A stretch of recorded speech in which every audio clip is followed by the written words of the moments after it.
Building Historic Site. My name's Jessica. I'm our current site supervisor. Thanks for joining us tonight for our Mendota After Hours event. Mark Levine will be speaking about French-Canadian heritage here in Mendota. Here's Mark Levine. Welcome everybody, and again, I'm Mark Levine. I'm involved in the French American Heritage Foundation. And just if you never heard of us before, we're a bunch of history nuts that focus on French American heritage in Minnesota. And we have a lot of fun doing speaking engagements, we put on events. The whole idea is to have fun and to educate Minnesota about the early French heritage in Minnesota. And tonight, I'm going to talk a little bit about the early French in Mendota, and right here. And I'm going to try to cover the period from around 1659 to 1837, and we'll see how it goes. I've got an hour, right? I got 1 hour, so I'm going to do the best I can in 1 hour. But you know where we are right now. We are at the place where waters meet. This is, I don't know if you know this, but this is really a magical place. This is a birthplace. This is a place where things began. The Dakota people were here for we don't know how long as time can remember. But in the Dakota legend, this is where their people began. This is their Garden of Eden. This is where they believe they were first come down to this planet and started their people. It was a magical place for them. But not only that, it's the birthplace of our modern state of Minnesota, right here. The place where waters meet. This is a magical place. This is a birthplace. So we're going to talk a little bit about this place that's the confluence of two rivers, the current Minnesota River and the Mississippi River. And you know, we don't know how long, like I said, we don't know how long the Dakota people were here. They didn't write things down, but they were here a long time. They left their mark. A lot of the names of Minnesota, Dakota. You know, we know they were here. They left their name. Benamakaska, of course, is a Dakota name. Mendota. That's Mendota means place where waters meet. Mendota or Mendota. That's we remember the Dakota people from their names. They left their burial mounds. They left thousands. They estimated 12 to 13,000 Indian burial mounds were in Minnesota when the Europeans first came here. And when did the Europeans first come here? Well, the first French explorers, and we have a descendant of one of them, was Grossier and Radisson, and that was about 1659. Two French explorers who came here. Grossier and Radisson we know because they started the Hudson Bay Company, and they were really the first European French here in Minnesota. But another early person here, and we believe that the first person who really realized and discovered this place where waters meet was a guy named Pierre Charles Lesueur. Now we all know about Louis Hennepin. He came here in 1680, and he discovered the Chute Saint Antoine, the Falls of St. Anthony. That was in 1680, and he wrote a book about it. The book has a lot of exaggerations and whatnot, but it's a very entertaining book if you ever want to read something interesting. It was written way back in the 1600s. But he doesn't say anything about this place. And so we don't know why. Maybe he missed it. He was on the Mississippi and he didn't see this Minnesota River coming. But Lesueur did. He said when he was talking to the cartographer, he said, we named this river St. Pierre because we were here in 1683, 3 years after Hennepin, and there were 5 of us. 3 of us were named Pierre. And we were here on June 29th, which was the feast of St. Paul and St. Peter. And so we figured it was suitable to name the river St. Pierre. And one of the things that the French did for Minnesota is they created these maps. And this is the 1702 map. And you can see in the 1702 map, it's got Rivière St. Pierre. It also has the Dakota name, Wata, Minnesota. That was what the Dakota called it, Wata, Minnesota. But it also has the Rivière St. Pierre. This is 1702. There's also a 1697 map that has Rivière St. Pierre. So we know that the French were here before 1702, obviously, 1697. But I'm pretty sure that what happened was Lesueur named the river St. Pierre based upon what he said in his memoirs. Forget that Saint Pierre thing down there. So now we've got Lesueur here. He's discovered this wonderful place where waters meet. And along comes another guy named Nicolas Perrault.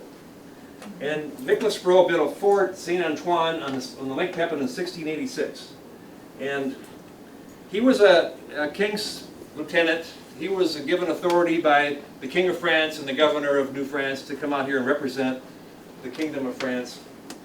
And he came out here, and Lesueur he knew Lesueur. He was one of his aides or whatever, lieutenants or whatever. And so they decided in 1689, and here's how they used to do this in the old days. It was kind of neat because it was a lot easier way to acquire land. So in 1689, they went up to Lake Pepin at the site of this Fort Saint Antoine right here. And this is still on Lake Pepin. You can go to Lake Pepin and find out where this fort was. And they call it the doctrine of discovery. The European countries would come to this wonderful new land, and the deal was if you got there first, you could declare this to be your land. This is my land. So that's what Perot did. And the French would always be very, when they did it, they had to put a lot of flourish to this proclamation. So, they'd like to have a little music, and they'd have a cross, and they'd have flags, and they'd have soldiers dressed up in their uniform, and they'd shoot a couple shots off, and they'd ideally get a few Native Americans, and Perot would have this big ceremony in 1689, actually May 8th, 1689, and he declared on May 8th, 1689, I hereby proclaim that this land, including the place where waters meet, right here, belongs to the King of France. And that's it. No warranty deed, no title opinion, no realtor. And who cares the fact there might be thousands of people living there? This land belongs to me now. It was wonderful. It was a great way to acquire land when you were in those days. And now this land belonged to France. This is territory of France. And so for the next 100 years or so, the French were in Minnesota, and the 1700s has all kinds of things going on with the French being in Minnesota. Like we say, we wrote a book called They Spoke French, because they spoke French in Minnesota for 200 years before it became a state. And the 1700s was pretty much the only Europeans here really were French. I mean, there were some Scottish and some English, but for the most part, the French were dominating, building forts, doing fort trading posts. And then, of course, 1760, we all know what happened. They had the French and Indian War. I was going to show you a picture. This is a statue of Nicholas Perot that's at Green Bay. He was the commandant at Green Bay. And Nicholas Perot, I have an affinity with Nicholas Perot. He's my 6th great-grandfather, so a little connection. But the French fur traders were here during the 1700s. But then something happens in 1760, and that is the French and Indian War goes badly for the French. So they make a treaty, and as part of the treaty, they deed over their rights, their territorial rights to this property. All the property east of the Mississippi is deeded over to England. Now the property west of the Mississippi, think about this, east of the Mississippi now belongs to Great Britain, according to the doctrine of discovery. West of the Mississippi still belongs to France, but because France was in kind of a pickle, what King Louis XIV did is he deeded over this property, probably just decreed it over to Spain, his cousin, King Philip of Spain. That was his cousin. So Spain, in 1762, officially that was the exact date, I was talking to my cousin about this, in 1762, the land west of the Mississippi belongs to Spain. So for a while here, this is Spanish territory. It's Spanish territory from 1762 to 1800. Then in 1800, a guy named Napoleon Bonaparte makes a deal with Spain. I don't think Spain had much to say about this. I think Spain lost a few battles. He takes it back. So now, in 1800, the land belongs back with France. This belongs to France again. And Napoleon had great aspirations. He was going to, this place where waters meet was going to be a French colony, and he was going to colonize it and all this stuff, other stuff, but something happened on the way to his dream, and that is called Santo Domingue, or Haiti. They had the Haiti rebellion. It didn't go well. France basically lost Haiti, and Napoleon decided it wasn't worth it. So he sold this land to Thomas Jefferson for, and me and my cousin were figuring this out, for 3 cents an acre. Good deal. It was 828,000 square miles for $15 million. So now, the land belongs to the United States of America under this doctrine of discovery. Never mind that the Native Americans have nothing to say about what's going on. This is a European thing. So now we have the Louisiana Territory belongs to the United States, the Louisiana Purchase. Lewis and Clark head up the river. Thomas Jefferson appoints a guy named James Wilkinson to be the territorial governor. He was the senior general in the very small U.S. Army at the time. And Wilkinson was an interesting guy. So now he's in charge. He's in charge of this territory. And Teddy Roosevelt once described General James Wilkinson as one of the most despicable characters in the history of the United States. And the word, another word that you see a lot from him is a scoundrel. He's referred to as a scoundrel many times. But why would people be so mean to this guy? Well, number one, he was a liar. He was a narcissist. And he was colluding with another country. That sound familiar?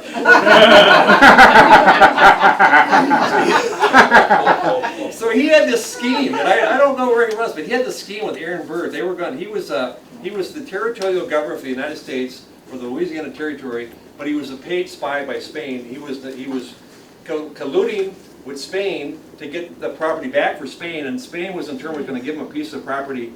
And him and Aaron Burr were going to start their own country. So we got this wonderful, despicable scoundrel who's in charge. But what does he do? He does the right thing. He's in charge. So what does he do? He's got a fort. He's in St. Louis, and he's at Fort Bellefontaine, another French fort that now becomes part of America. And he sends this guy named Zebulon Pike. And he says, Zebulon, and he's a young lieutenant. I want you to head up to the Mississippi River and check out this area because I want to see if we can build some forts up here because I'm worried about the British, and and this is our job. We got to check this out. So, and Zebulon is a good loyal soldier. Zebulon was an interesting guy. He was a kind of a short guy. He was a bookish, apparently liked to read books. Very intelligent person. His dad was a hero in the Revolutionary War. He eventually became a general himself, and he died fighting in the War of 1812. And of course, we know about Pike for a couple of reasons. Pike's Peak in Colorado, that's after Zebulon. And there's an island right over there called Pike Island, named after this guy. Apparently, he's described in the history books as being pompous. And apparently, he was short, and when he talked, he'd have his head at an angle like this. He'd talk with his head like this, in a very pompous way. But his job, he got like 15 soldiers, and they came up the river. And his job was to try to make a deal to find a place to build a fort. Well, he gets to the place where waters meet. He gets to here, and it's like, wow, this is it.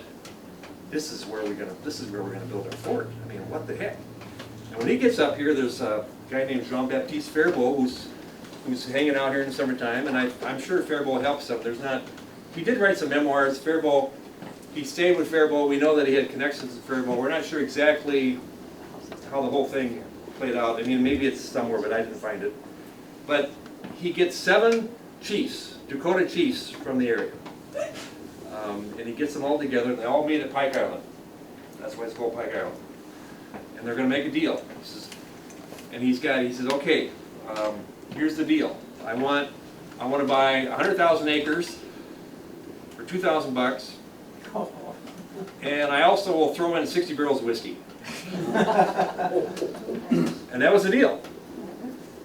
There were 7 chiefs, and they did their powwow. That's probably in the edge of the woods. Probably looks something like this picture. This is a George Catlin picture. And all he says is his memoir. He says, he met with these 7 chiefs. He describes who they are, and they're from this area. And all he says in the memoir is that I was replied to by 2 chiefs.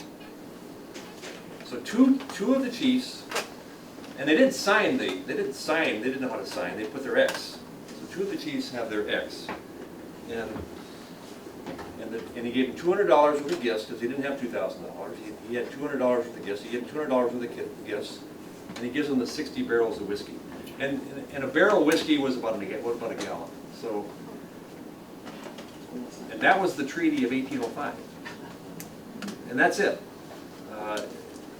And later, in 1856, a Senate Congressional Committee did a study of this Treaty of 1805 and determined that it wasn't a valid treaty because, number one, we don't know if the whiskey was drank before the signature or after.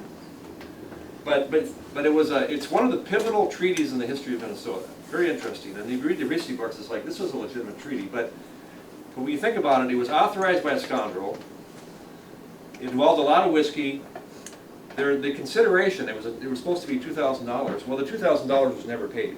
They got $200, and later on, the remaining $1,800 was up the river, but it never really got to the Dakota, so they never really got paid. It never got put in the CCX books. The president never proclaimed it. It never really was authorized by Congress. It never really was a valid treaty. But this was the treaty in which the authority to build Fort Snelling and the authority for really the beginning of the state of Minnesota was made.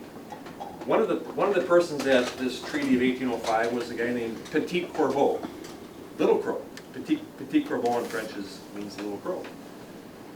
Little Crow is an interesting person, and that name Little Crow plays an important part of Minnesota history because the Little Crow was kind of like a title or whatever. It's like the king, the Little Crow dynasty. And I know of at least 4 Little Crows when I do my research. There was a Little Crow that went to Montreal in 1749 when the French were basically in control here. And it doesn't say where Little Crow came from, but my guess is that it was from the same village. Because this Little Crow came from Kaposia. Kaposia is in South St. Paul. In fact, if you drive down Congress Street, you can see a big flag where that village was. And Little Crow was the chief of that village. And Little Crow, Petit Corbeau, they called him, was one of the guys who put his X on this Treaty of 1805. So we got one Little Crow in 1749. We got a Little Crow signing the Treaty of 1805. The next Little Crow was called Big Thunder, and he's involved in history. He was involved in the Battle of Kaposia in 1842, and one of our ancestors knew Big Thunder and was involved in that battle. And then the last Little Crow that we know about was the leader of the Dakota during the U.S.-Dakota War of 1862, who was killed at the end of the war. So there were actually 4 Little Crows involved in our history, and they're definitely part of our history. The other person who was at the Treaty of 1805 was a guy named Jean-Baptiste Faribault. Of course, that's a important name in Minnesota history, and if you go down the hill right there's the Faribault house. That was his house, Jean-Baptiste Faribault. He was born in 1775 in Quebec. His father was a lawyer. 3 of his brothers were lawyers, but he wanted nothing to do with that. He wanted to be a fur trader. And so he formed him and 2 other guys formed this small little fur trading company, and he went to Illinois and he worked there for a while, and then he went to Iowa, and then he came up here and he was at called Little Rapids, and it was right by Chaska. He was basically an independent fur trader, and he would do his winter fur trading. You know, they always did their fur trading business in the wintertime. Anybody know why they did that in the wintertime? Furs were a lot thicker in the wintertime. Much nicer furs in the winter. In the summertime, they kind of took their time off and enjoyed the summer. In the wintertime, they did all the work. And he'd spend his winters at Little Rapids. Little Rapids is right by Chaska, and they call it Little Rapids. It was a good place. There was a Dakota village here, about 300 to 400 people. It was a good place for a fur trading post because we were taking canoes or boats up the Minnesota River. You came to the Little Rapids, you had a portage there. You couldn't go through the rapids. So everybody had to get off their boat and portage. So it was a great spot for a fur trading post. And that's where he had his fur trading post. So he was here when Zebedee Pike came and did the Treaty of 1805. He was called Beaver Tail by the Dakota. He was a respected trader. He did very well in his fur trade. In 1805 he married this woman called Pelagie Ons. And Pelagie Ons, her mother was a Dakota woman from the Little Rapids village. And her father was this interesting character named Joseph Louis Ons. And when you read about him, he was a fascinating guy. He was a French Canadian, and he ended up after the conquest of 1760, he worked for the British as a king's interpreter, which is a very important job. It was a well-paid job, a high-status job in Michilimackinac, and he had a fairly illustrious career. Has anybody read the book Northwest Passage about Robert Rogers? Everybody heard of the U.S. Rangers? Well, the first guy, the guy that basically started the U.S. Rangers was a guy named Robert Rogers. A very intense guy, but he was the commander at Michilimackinac where Ons worked. And he was court-martialed for corruption, and Ons was one of the witnesses against him and got in trouble for that. But he was sent up here on a mission to give gifts to the Indians, to the Dakota, to try to build up goodwill. That's when he came up here in the 1700s, and that's probably when he had relations with this Dakota woman, and that's when Pelagie probably was conceived. And in that trip, on the way back, he was supposed to be giving his gifts away. He was accused of actually selling the gifts. So he got in a lot of trouble from this trip. But he had a daughter as a result of it. And his daughter, Pelagie, married Jean-Baptiste Faribault. And she was apparently, she's very interesting woman, Pelagie Faribault. And I want to talk a little bit more about her. But apparently she was a great hostess. And one of the things that everybody says in Faribault when you read about his read about him in the history books, and here's his house that's right down the way, is that he was a great host. And I've read a couple articles about this. And you know, you think about it, if you're a great host, and you're a fur trader, and you're spending all your time in the woods, probably that means that your wife is really a good host. Because he's probably not taking care of the guests. But Pelagie was a really great hostess. I mean, people loved staying there. He made friends. In the War of 1812, he got in trouble because he would not fight for the British. He said, no, I'm not going to fight for you. So they arrested him and sent him to Prairie du Chien and held him in house arrest. The long and the short of it, he pretty much lost everything because of the War of 1812. And he was kind of stuck at Prairie du Chien. And he was in Prairie du Chien when Colonel Henry Leavenworth came. Now, the United States government had decided they had appropriated money. If anybody wonders why they called Lake Calhoun, is because the Senate Appropriations Committee, which was chaired by Calhoun, appropriated money for Fort Snelling. That's why Calhoun was named Lake Calhoun. And if anybody wonders why Lake Harriet is named Lake Harriet, Colonel Henry Leavenworth's third wife was Harriet, and that's why Lake Harriet is called Lake Harriet. It was Leavenworth's wife. So, but he came up, and he had 119 soldiers, and he was assigned the task of coming up to the place where waters meet, right here, and built Fort Snelling. 1819. It was all going to start. They were going to build a fort. He stops at Prairie du Chien, comes across from Fort Dearborn in Chicago. He's got a lot of cattle and horses and whatnot. I mean, he's going to take the boat up here, and he stays with Faribault and Pelagie, and he says, "Wow, what wonderful host and hostess." And he was really taken back, and they really became friends. And he talked Faribault, let's make a deal. I want you to come. I want you to set up a fur trading post here. I'll protect you. I'll provide you with assistance. I'm going to build a fort, and I want a trading post nearby. You come and set up a trading post here. And part of the deal is I want you to take my cattle and my horses across country to the fort because I'm going to take a boat. So they make a deal. And so Faribault comes back. Leavenworth comes here he sets up camp right by they call it Cantonment New Hope. It was right underneath the Mendota Bridge, right kind of down the way a little bit. They get up here in the fall, 1819. Faribault brings the animals across. And they have a terrible, terrible time that winter. I think 40 men die from scurvy.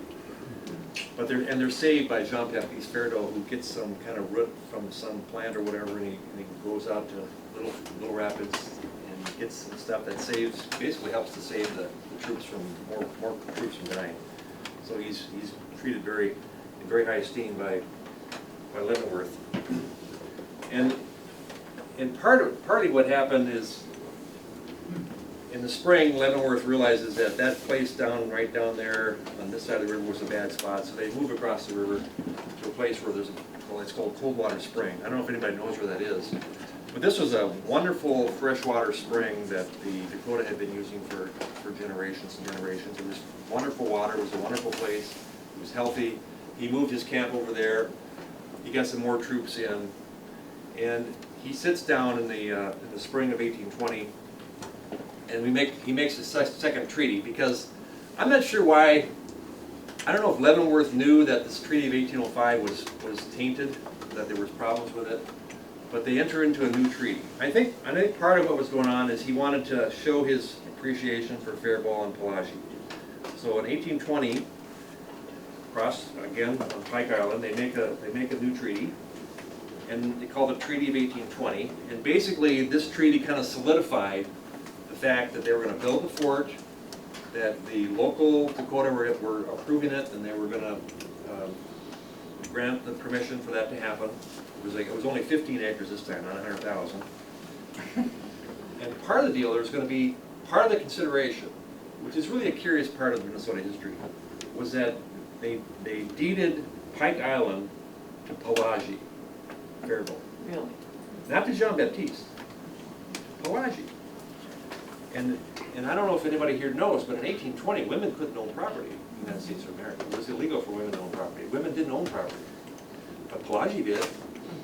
She owned Pike Island. And so Faribault and Pelagie built a place on Pike Island.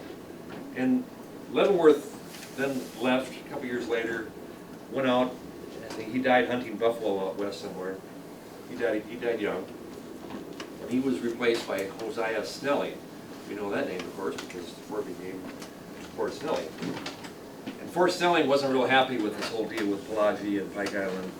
He wanted Pike Island to be a place where they could, I mean, he realized Pike Island was a great spot for their horses and their cattle, and because it was right below the fort, it was a great spot, and he didn't really want Faribault and Pelagie living there.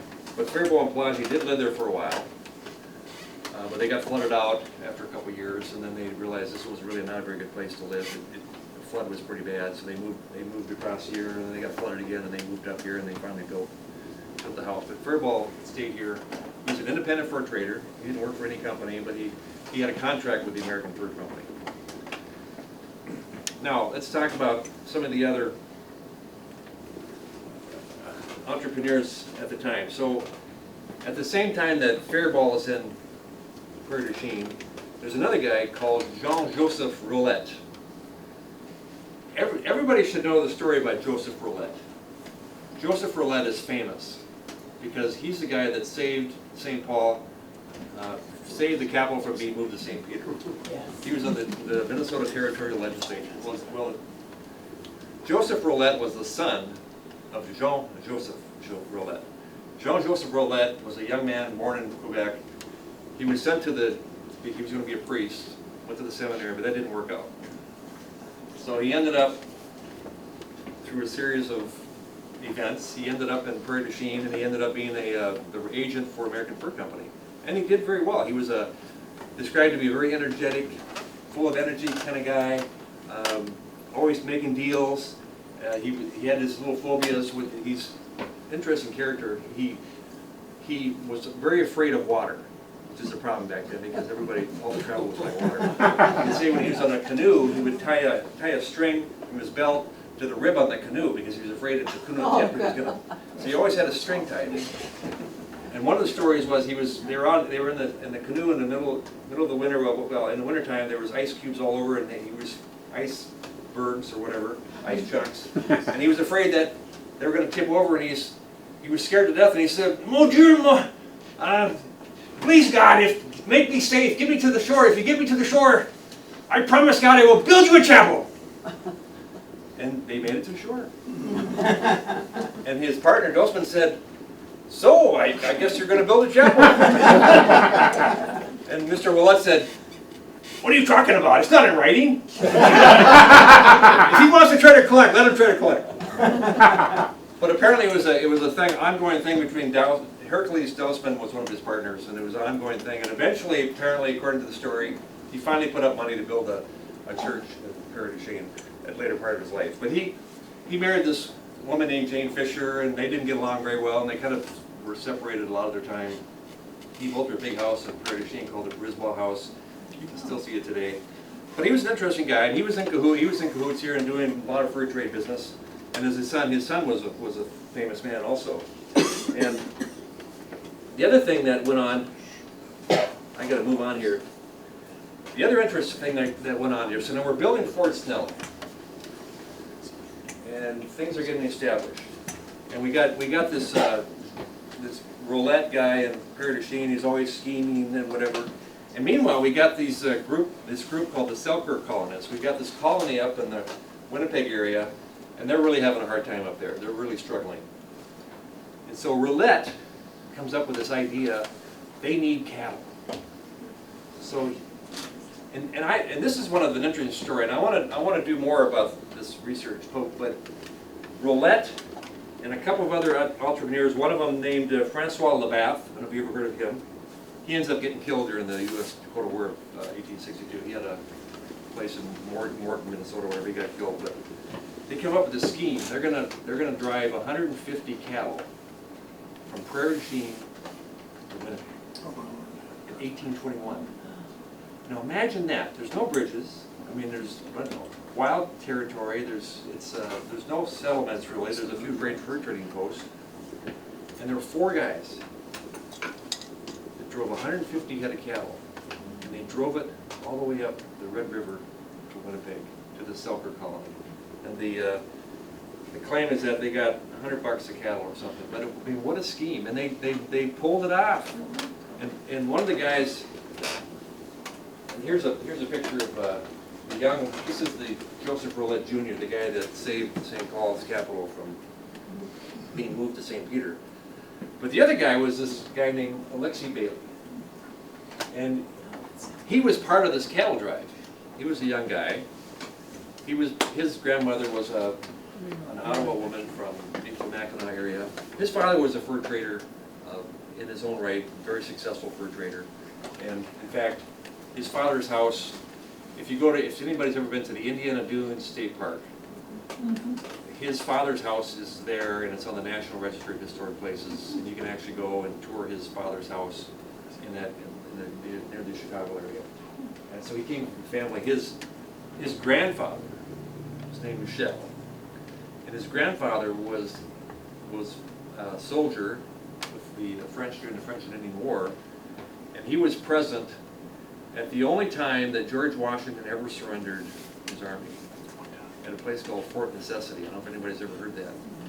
But his grandfather was there when George Washington surrendered to the French because they were surrounded and they were overwhelmed, and they made a deal. That's the only time that George Washington ever surrendered in his life. He was an interesting guy. He fought in the War of 1812. He did not fight in the War of 1812 because he was born in 1798. He was too young. Went to school in Montreal.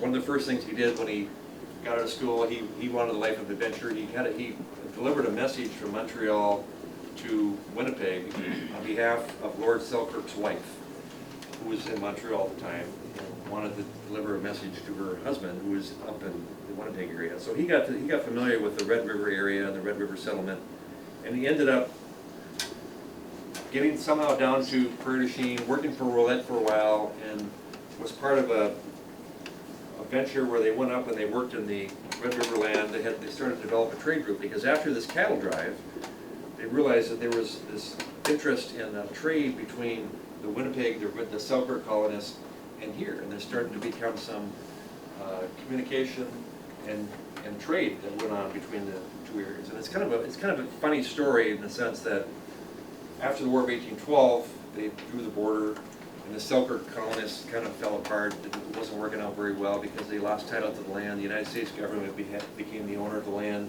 south of the border, and it was kind of a big mess. They were having trouble with the they had grasshoppers, and it was cold as hell up there. For a bit up there, it was just a tough time. It was a tough place to have a colony, and they started developing this trade between St. Paul, because now Fort Snelling was built, and they did this cattle drive, and they realized that there was this supply line that went south, and it was controlled by the Hudson Bay Company at the time, and they didn't want, the Hudson Bay Company wanted all the people up in that area to trade with them, which was a northern trade route. And now we have these Roulettes and these Alexi Baileys and other guys who are trying to develop a little trade going south. And that upset the Hudson Bay Company, and it upset the British government. They didn't want their people doing their trade coming down here. So this is kind of a funny story. So the British government sends 350 troops up to Winnipeg, and they're going to stop the illegal trade coming south. Enough is enough. All the trade is going to go through the Hudson Bay. And they get up there in September. And they got no food, and they're short of supplies, and Hudson Bay is frozen. So they're in trouble. So what do? They come down here and they trade.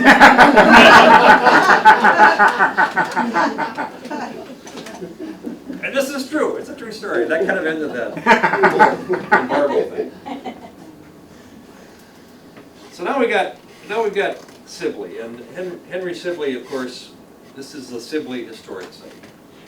So Alexi Bailey is he does the cattle drive, he's working roulette, and then he gets hired to be the American Fur Company agent, and he comes and he sets up shop here. So he's the agent now.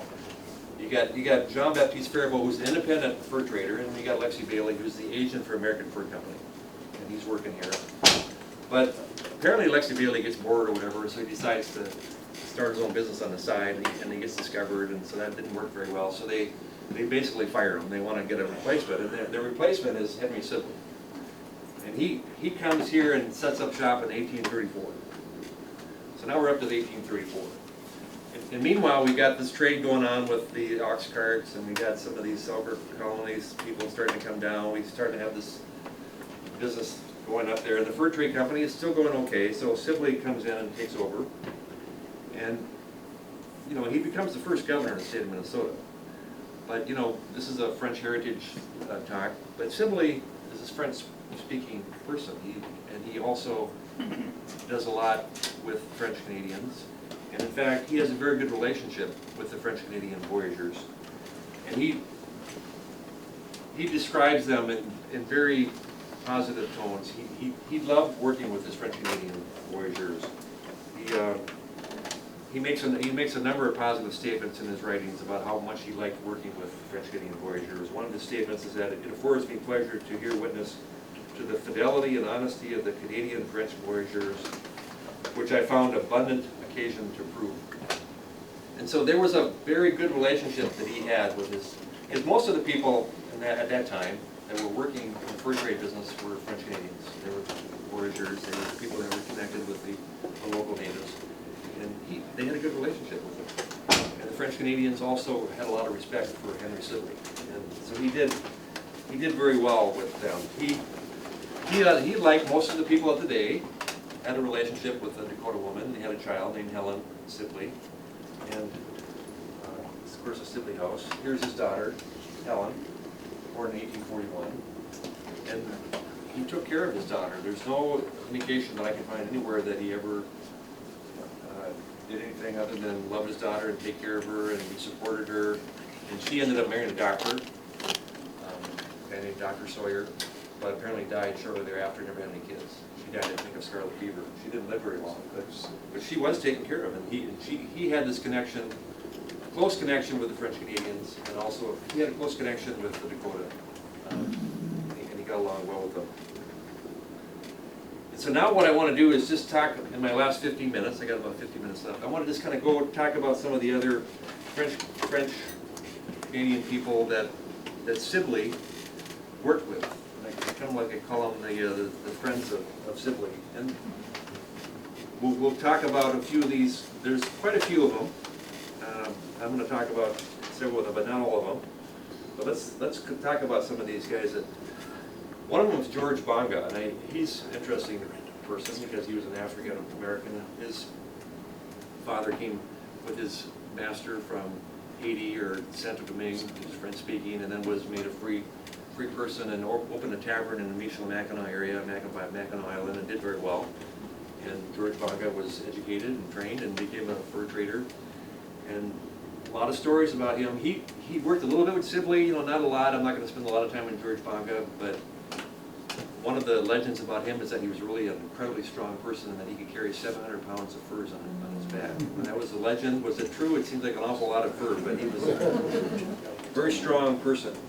Another guy that Sibley worked with and made deals with, and Pierre Chateau was involved in a number of schemes and investments in Minnesota at the time, including the Oxcart Trail North, was Pierre Chateau. And he was from St. Louis. The Chateau family were wealthy, and one of the founders. They did a lot of fur trading, made a lot of money. Anybody hear of Pierre, South Dakota? Anybody wonder where Pierre, South Dakota got its name? Well, it's not Pierre, it's Pierre. But never tell a South Dakota guy that. It's Pierre. No, it's Pierre. No, it's Pierre. Anyway, Pierre, because that's what they call it. We'll call it what they want to call it. Pierre, South Dakota is named not after Pierre Chateau Jr., but after his brother. So, but it's named after a chateau. That's where the name comes from. Interesting enough, because he's another person that I got to talk to about, if I'm talking about Mendota, is of course Nicolette Dupuy. And of course, where are we right now? We're in the Dupuy house, and he was a interesting character. He had a lot of energy. He started out, he was a fur trader, born in Montreal, Quebec. He ended up in working for Joseph Renville out of Lockheed Parle, married one of Joseph Renville's daughters, and worked there for a time, and then he was hired by Sibley. He came here, and he worked here, built the house. And they had a store here. They had a general store in his house, apparently, and he was in charge of that.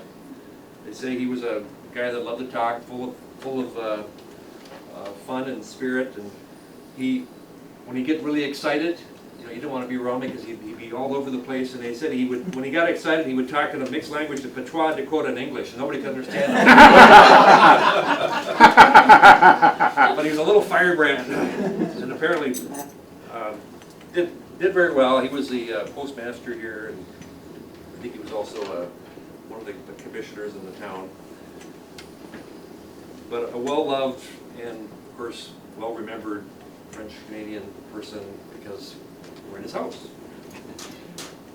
Then there was the Browns, Joseph Brown and Susan Frenier Brown. And they had a place out by Lake Traverse. They had a fur trading post.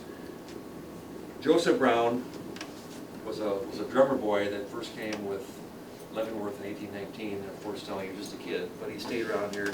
And he married Susan Frenier. And Susan Frenier was the daughter of a fur trader.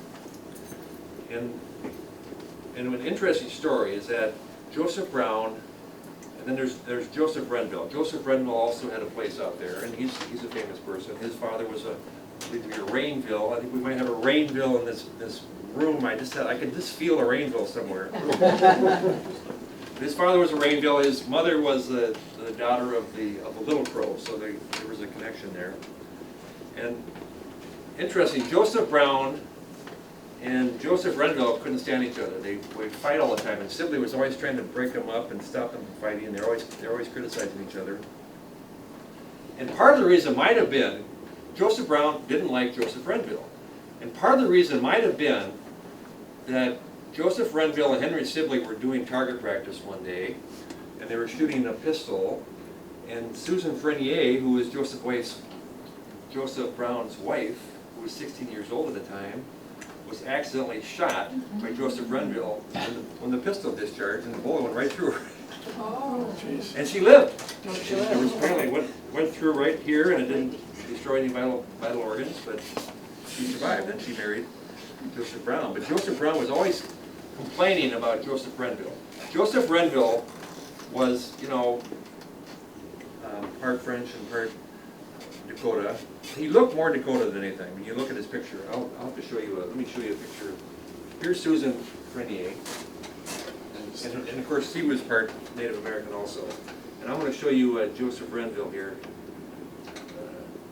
Here's Joseph Renville, and he's part French, but he really looks very Native. He looks very Native American.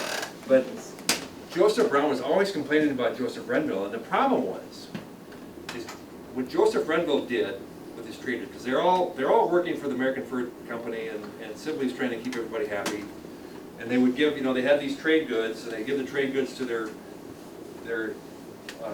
trappers or the voyageurs, and they'd go out in the wintertime and do all their thing and do their trading and come back in the spring with their furs. And Joseph Renville would always just he would give everybody equal amount of trade goods every spring, no matter how good or bad they were. Because there were good traders, they're good fur traders, or trappers, and bad trappers. But Renville treated everybody the same every spring. And it drove Joseph Brown nuts. He said, you can't do it that way, it's not fair. But Joseph Renville's argument was, I treat everybody equally every year, they get to start fresh, and then there's no jealousy, and nobody gets angry, and nobody gets upset. Because that was a problem in those days. People would get angry and upset, and bad things would happen. And Joseph Renville didn't have those problems, because he always treated everybody equally. Now, did he make as much money as some of the other traders? Maybe not, but it seemed to work for him.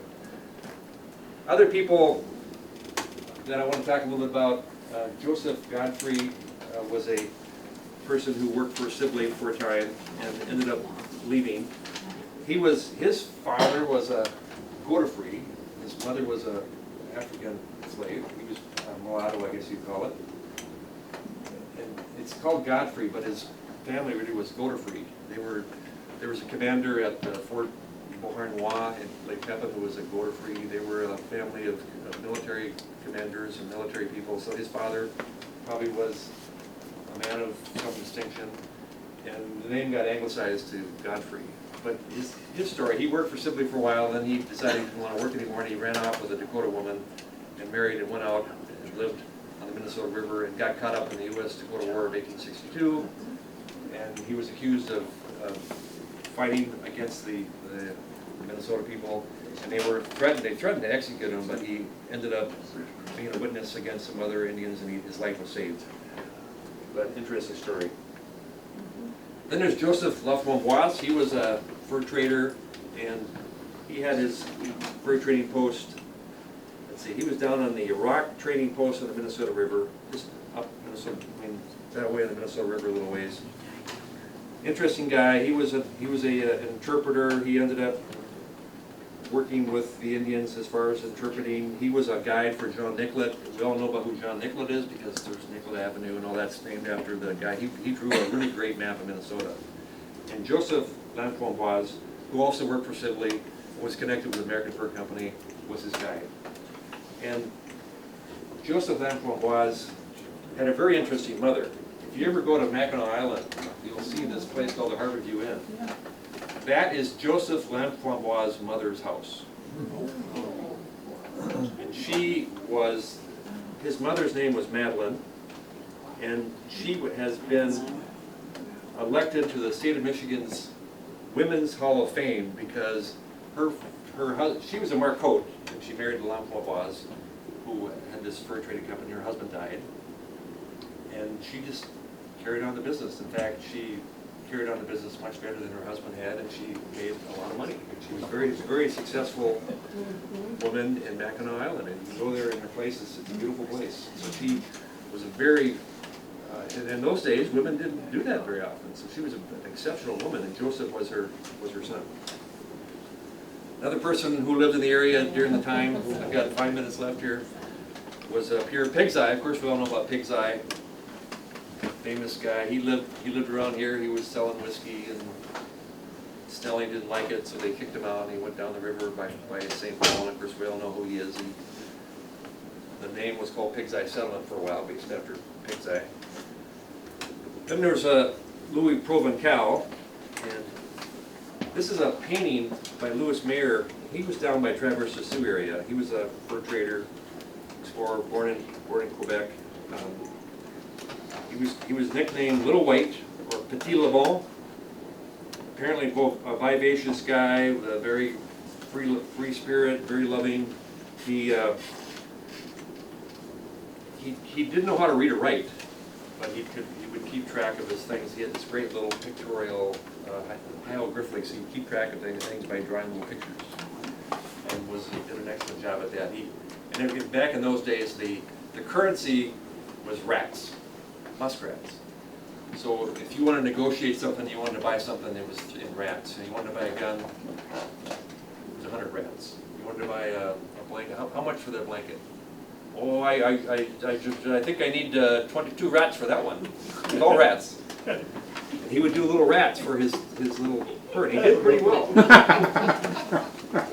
And he apparently had this you know, he was a very free-living guy, and he treated everybody pretty nice. But if you crossed him, watch out. One time apparently these Indian trappers were unhappy about him or something, and they were threatening him. And there was a big thing of gunpowder, and he had his torch.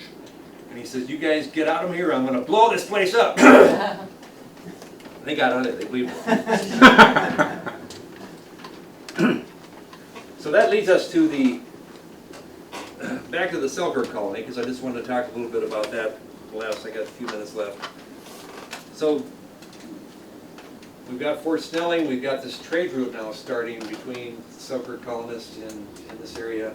And like I said, this is a birthplace. This is where it all began. This is where it began for the Dakota people, and this is really where it began for the state of Minnesota. And what really got things going was the failure of the Selkirk colony up north. And there's a tradition by the Dakota people. They believe that, well, I don't know if they believe it, but the theory is that the people came from the north. And they did kind of come to the north because the Ojibwe kicked them out, so they did come from the north. But the first settlers of Minnesota didn't come from the south, didn't come from the west, didn't come from the east. They came from the north. They came from the Selkirk colonists. They started coming down, and Snelling would let them stay at the military reservation for a time. And their numbers started to grow, the trade started to grow, and that led basically to the point where they realized that we were going to need to make an agreement with the Indians. There were also some other pressures. We got the ox carts. And really, the beginning began in the Treaty of 1837. There were two different treaties. There were treaties with the Dakota and the Ojibwe, and they made a treaty to deed over. The Indians gave up their rights to the land east of the Mississippi and between the St. Croix, and that really started the development. The Selkirk colonists that come down here were on the military reservation. They were told they had to leave. They went to St. Paul, and that's really the beginning of the state of Minnesota. The settlement began really in 1837, the Treaty of 1837. So, and the French, of course, that's a little story about how the French were involved in the early beginnings of this birthplace, this place where waters meet. Okay, so that's an hour. I don't know, I can have a couple, you might want to ask any questions, I can try to answer a couple questions. Otherwise, yes? What years were they ox carts? Well, they you know, I think it all started with the cattle drive. And then after that, they had a route, they started a route. So then there started to be some traffic, and then it kind of started to grow. And of course, you know, the whole fiasco with the British troops and whatever, and then it really picked up. And this whole trade started with up north, and they call it the pemmican trade. And Pembina, North Dakota, is named after pemmican. But what was going on, you know, in the 1840s, and that's when it really picked up. They had these huge buffalo hunts up in North Dakota, and they'd go out there and they had these huge buffalo hunts, and they'd kill many buffalo, and they would take the meat from the buffalo and they'd dry it. They had pemmican factories, and they would dry the meat. They had all the fur from the buffalo, and they'd bring it down by ox cart. They bring it down here, and they put it on the ships, and they bring it to St. Louis. And what was going on in St. Louis in the 1840s? What was going on? Everybody was going west, wagon trains. And what's nice to have on a wagon train? Dried meat, buffalo hides. They got this trade going back and forth. And of course, my ancestor, I've got an ancestor who came here in 1836. He was a clerk for the Northwest Company up in the Red River land, and then the Northwest Company and the Hudson Bay Company were having this thing called the Pemmican War, and the Hudson Bay Company ended up buying out the Northwest Company, and he probably lost his job like a lot of the Northwest Company people did. And he ended up coming down with his family. There were apparently 60 of them that came in 1836. He came down here, he settled for a while on the military reservation, and as far as I know, and I want to do more research on this, one of my future projects, he was a voyager, he got a job You know, like Jean-Baptiste Faribault was an independent voyageur. He made a deal with American Fur Company. He would buy all his goods and stuff from the American Fur Company. He got a 1/3 markup, and then he would hire 3 voyageurs. The voyageurs would buy the goods from him, and then they'd go out and trade with the Indians and bring back the furs, and they get paid so much for the furs. There's this whole profit thing going on. And I think a lot of the people, like my ancestor, came down here and had a job working as a voyageur during the wintertime. In the summertime, they would farm, because the fur trade really was a winter industry. That's when you would get the furs. That's when you wanted to get the furs. And he settled in St. Paul. This whole French Canadian community started in St. Paul. And most Jean-Baptiste Faribault had a son, Alexander, and Alexander got a license to start a fur trading post down on the Canada River in the Faribault area, and the town of Faribault is named after his son, Alexander Faribault. And actually in his later years, Jean-Baptiste, in his later years, got into a little, one of the traders was upset because he didn't have something, he ended up getting stabbed in the back, and it pierced his lungs. He survived, but that was kind of, he didn't do very well after that. He ended up going and living with his son in Faribault, Minnesota. So that's where Faribault, Minnesota comes from, his son Alexander. In fact, there's a house in Faribault on the National Register. I think it's on the National Register of Historic Places. But anyways, it's a historic house in Faribault, and you can go see where Alexander Faribault lived. That was the son of Jean-Baptiste. And we just went, me and my cousin just went to the cemetery up here, and we noticed that there's a gravestone in the cemetery of Jean-Baptiste Faribault, who was born, when was he born? About 1942. 1942 and died, yeah, so 1970. probably must be a descendant of Jean-Baptiste Faribault. Anyway, that's an hour. An hour is long enough for any talk. I appreciate coming, and we do this